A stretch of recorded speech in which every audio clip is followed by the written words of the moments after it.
Ever wished your calculator could help you with more than just simple calculations?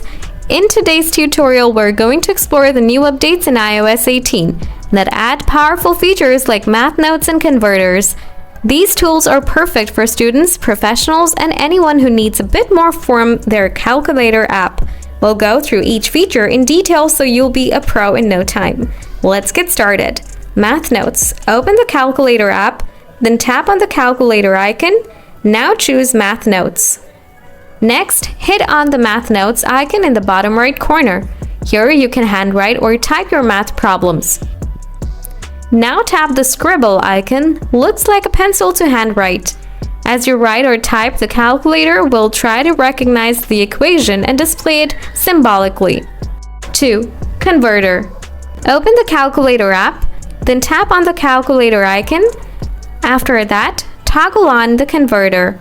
After that, choose the currency located beside the value. Then put the value and get your result. I hope this tutorial gave you a clear understanding of how to use Math Notes and Converter in the calculator app on your iPhone after iOS 18. Don't forget to smash that like button and subscribe to the channel for more awesome iPhone tips and tricks. See you another time.